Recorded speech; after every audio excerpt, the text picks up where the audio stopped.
भक्तजनों, आज आप सुने सुनीता और गंधर्व की कथा। अभिभावक को चाहिए कि वो अपनी संतान की संभाल में तनिक भी उपेक्षा ना आने दे। इनके द्वारा की गई थोड़ी भी उपेक्षा संतान के लिए घातक बन जाती है। सुनीता मृत्युक देवता की कन्या थी। बचपन से ही वो देखती आ रही थी कि उसके पिता धार्मिकों को सम्मान देते हैं और पापियों को दंड देते हैं। सहेलियों के साथ खेलने पराये वहाँ जाती है, वही बातों का अनुकरण किया करती थी। एक बार वो सहेलियों के साथ खेलती हुई दूर निकल गई। वहाँ एक सुंदर गंधर्व राजकुमार सरस्वती की आराधना में लीन था। उस पर दृष्टि पड़ते ही सुनीता उस पर कोरे बरसाने लगी। भोलापन से इसे वो खेल ही समझती रही। वो प्रत्येक दिन आती और निर्दोष गंधर्व राजकुमार को सताती। एक दिन गंधर्व राजकुमार को क्रोध आ गया। वो बोला, भले लोग मारने वाले को मारते नहीं और गाली देने वाले को गाली नहीं देते, यही धर्म की मर्यादा है। सुनीता में सत्यवदिता आदि सभी गुण कूट कूट कर भरे थे। उसने अपने पिता से सारी घटना ज्यो की त्यों सुना दिया। भोली होने से वो गंधर्व राजकुमार की बातें समझ ना पाती थी। उन्हें समझने के लिए उसने पिताजी से आग्रह किया। मृत्यु ने अपनी पुत्री की जिज्ञासा पर चुप्पी साध लिया, जो अच्छी ना थी। पुराण ने उसे दोष माना है, क्योंकि मारने वाले को मारना नहीं चाहिए और गाली देने वाले को गाली नहीं देना चाहिए। इन बाकाओं का अर्थ जो बच्ची नहीं समझ पाती और अभिभावक से समझना चाहती है, उसने समझना अवश्य चाहती है। अनर्थकारक हो सकता है। हुआ भी ऐसा ही। पिता के चुप्पी साध लेने से सुनीता का वह पापचार रुका नहीं। सखियों के साथ गंधर्व कुमार के पास जाना और कोरा से उसे पीटना उसका प्रत्येक दिन का कार्य हो गया। कोई कब तक सहेगा। एक दिन गंधर्व कुमार ने श्राप देते हुए कहा, विवाह हो जाने पर तुम्हारे गर्भ से ऐसा पुत्र उत्पन्न होगा जो देवताओं और ब्राह्मणों की निंदा किया करेगा और घोर पापोचारों में लाग जाएगा। इस बार भी सुनीता ने सच सच बातें पिता को सुना दिया। श्राप की बात सुनकर पिता को बहुत दुख हुआ। उन्होंने इस बार समझाया, निर्दोष तपस्वी को पीटना अच्छा काम नहीं है। ऐसा तुमने क्यों किया? तुमसे भारी पाप हो गया है। तुम्हें श्राप भी लाग गया है। अब तुम पुण्य कर्मों का अनुष्ठान करो, सत्संगाति करो और विष्णु के ध्यान में लाग जाओ। आवश्यक होने पर पिता को सुनीता के विवाह की चिंता हुई। वो अपनी कन्या को साथ लेकर देवताओं और मुनियों के पास गए। सब का एक ही उत्तर था, इससे जो संतान होगी वो भयानक पापी होगी, अतः हम इसे स्वीकार ना करेंगे। इस तरह श्राप के कारण सुनीता का विवाह ही रुक गया। अब तपस्या के अतिरिक्त सुनीता के पास और कोई उपाय ना था। वो पिता की आज्ञा से वन में जाकर तपस्या करने लगी, किंतु चिंता उसका पिंड छोड़ना नहीं चाहती थी। रंभा आदि अप्सरा सुनीता की सखिया थी। वो उसकी सहायता के लिए आ पहुंची। उन्होंने सुनीता को ढाढ़स बंधाया। रंभा ने उसे पुरुषों को मोहित करने वाली विद्या दी। सुनीता ने उसका अच्छा अभ्यास कर लिया। जब वो विद्या सिद्ध हो गई तब सखिया सुनीता को लेकर निकल पड़ी। ढूंढते ढूंढते वो गंगा के तट पर पहुंची। वहां सुनीता की दृष्टि अंग नाम का रूपवान तेजस्वी आत्री मुनि के पुत्र पर पड़ी, जो वहां तपस्या कर रहे थे। उन्हें देखते ही सुनीता मोहित हो गई। रंभा तो यही चाहती थी। रंभा उस तपस्वी के इतिहास से सुपरिचित थी। जितनी सामान्य पुत्र के पाने का वरदान पा चुका है, हो सकता था कि इस वरदान के प्रभाव से सुनीता को मिला शराप प्रभावहीन हो जाए। अत सुनीता का उस पर मोहित होना उसे बहुत अच्छा लगा। अब रहा उस ब्राह्मण कुमार का सुनीता पर आश्चर्यचकित होना। वो तो सुनीता के लिए बाएं हाथ का खेल था, क्योंकि यह विद्या उसे सीधी थी। रंभा ने माया का भी प्रयोग किया। सुनीता तो अत्यंत रूपवती थी ही। रंभा की माया ने उसमें और 4 चांद लगा दिया। अब उसकी तुलना संसार में नहीं रह गई है। उसका यौवन भी अद्वितीय हो गया। उसके गीतों में 100 अक्षरण भर उठे। सुनीता झूल पर बैठकर संगीत गाने लगी। सुनते ही अंग का ध्यान टूट गया।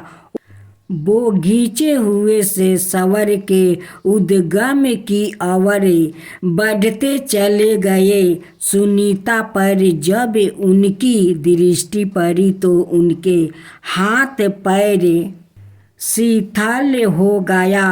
वो तन मन से उसे चाहने लगे और अपने को संभाल कर बोले, सुंदरी तुम कौन हो? सुनीता चुप रही। रंभा आगे आकर बोली, महोदय, यह मृतक की कन्या है। इसमें सब शुभ लक्षण मिलते हैं। यह पति की खोज में निकली है। हम लोग इसकी सखिया है। रंभा के अनुकूल वचन सुनकर आत्री कुमार सुनकर बहुत संतोष हुआ। उनकी अकुलाहट कुछ काम हो गई। उन्होंने अपने पवित्र कुल की प्रशंसा की और बतलाया कि मैंने विष्णु भगवान से यह वरदान प्राप्ति कर लिया है कि मुझे इंद्र सा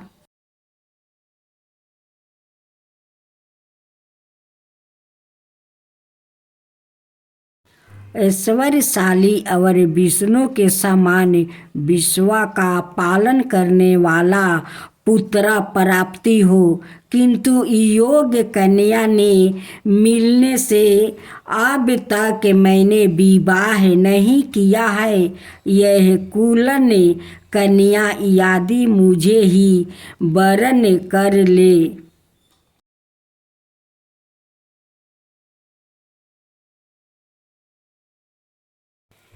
तो इसे अदेय वस्तु भी दे सकता हूँ।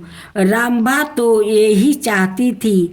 अत बोली, हम लोग भी योग्य धर्म भाइरा बन रही है, किंतु याद रखे आप इसमें सादा प्यार करते रहे। इसके दोष गुणों पर कभी ध्यान ना दे। आप इस बात का प्रत्यक्ष विश्वास दिलाए। इस बात की प्रतीति के लिए अपना हाथ सुनीता के हाथ में दीजिए। अंग को रंभा की यह बात भगवान के वरदान की तरह प्रिय लग रही थी। उन्होंने अपना हाथ सुनीता के स्नेह हाथ पर रख दिया। इस तरह दोनों को गंधर्व विवाह के द्वार जोड़ कर रंभा बहुत संतोष हुई और विदा मांग कर अपनी सखियों के साथ घर वापस आ गई। वरदान के प्रभाव से सुनीता का पुत्र भी लक्षणों से संपन्न हुआ। पुत्र का नाम बेन रखा गया। आत्री के वंश के अनुरूप इस बच्चे ने वेद, दर्शन आदि सारी विद्याओं में निपुणता प्राप्ति कर लिया। धनुर्वेद में भी यह निष्णात हो गया। शील सूर्य नयन इसकी सुंदरता में निखार ला दिया था। बेन में अद्भुत तेज था। आचार विचार में कोई उसकी समानता नहीं कर पाता था। उस समय व्यवस्था मनवतर था। राजा के बिना प्रजा को कष्ट होने लगा था। विश्व भर में बेन का प्रभाव उद्दीपित था। बेन के समकक्ष और कोई तरुणा ना था। सबने मिलकर उसे प्रजापति के पद पर प्रतिष्ठा कर दिया। बेन के राज्य में चतुर्दिक सुख शांति प्रतिष्ठित हो गई। सभी संतोष और सुखी थे। धर्म की उत्तरोत्तर वृद्धि होती जा रही थी। बहुत दिनों से गंधर्व कुमार का श्राप बेन पर अपना प्रभाव प्रकट करना चाहा, किंतु अनुकूल परिस्थिति ना पाकर दबा हुआ था। संख्याए से बेन की एक घोर नास्तिक से भेंट हो गई। इस संहार से श्राप को पन पाने का अवसर मिल गया। नास्तिकता प्रभाव उस पर उत्तरोत्तर बढ़ता चला गया। थोड़े ही दिनों में बेन घोर नास्तिका बन बैठा। वेद पुराण स्मृति आदि शास्त्र उसे जाल ग्रंथ दिखाने लगे। संध्योपासन, दर्पण, यज्ञ, श्राद्ध आदि सत्कर्म उसे जाल दिखाते और ब्रह्मा बहुत बड़े वाचक माता पिता के सामने सिर झुकाना भी उसे बुरा लगने लगा। बेन समर्थ तो था ही, उसने संपूर्ण वैदिक क्रिया काल पर रोक लगा दिया। राज्य में धर्म का लोप हो गया। पाप जोरों से बढ़ने लगा।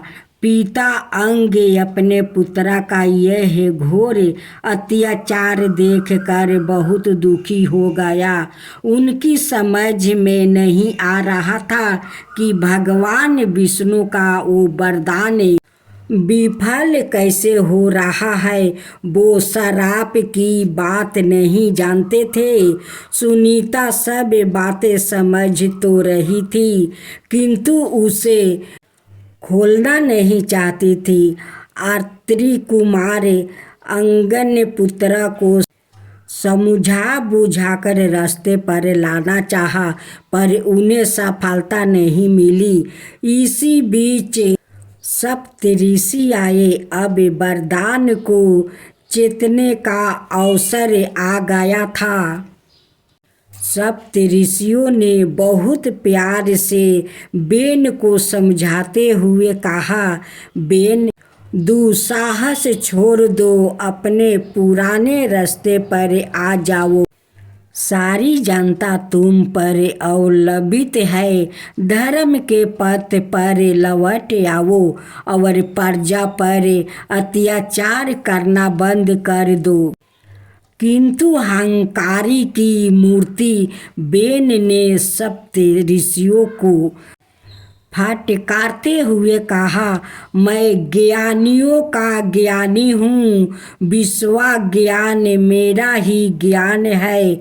जो मेरी आज्ञा के विरोध चलता है उसे मैं कठोर दंड देता हूँ। आप लोग भी मेरा भजन करो। ऋषियों ने जब बेन के इस रोग को असाध्य समझे और उसके पापों को बलपूर्वक निकालना चाहा, तब झट उन्होंने बेन को पकड़ लिया और उसके बाएं हाथों को भली भांति माथा फल रूप इस हाथ में एक काला कलूटा और नाटा पुरुष उत्पन्न हुआ। उस पुरुष के रूप में बेन का सब पाप निकल गया।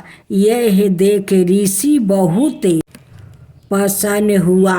अब उन्होंने बेन के दाहिने हाथ में माथे इसे अपने वरदान को फलीभूत करने के लिए भगवान विष्णु ही पृथु के रूप में प्रकट हुए।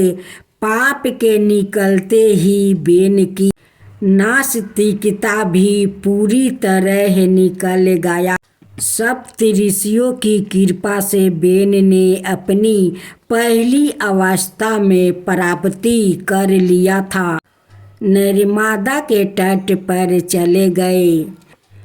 तीन बिंदु के आश्रम में रहकर उन्होंने घोर तपस्या की। भगवान ने उन्हें दर्शन दिया और उन्हें आश्वस्त करने के लिए कहा, बस तुम्हारी माँ को जो श्राप मिला था उससे तुम्हारा उद्धार करने के लिए ही मैंने तुम्हारे पिता को सुयोग्य पुत्र प्राप्ति होने का वरदान दिया था। अब तुम घर लौट जाओ। पृथु की सहायता से अश्वमेध आदि यज्ञ और विविध दान उपदान करे मेरे लोक में आना।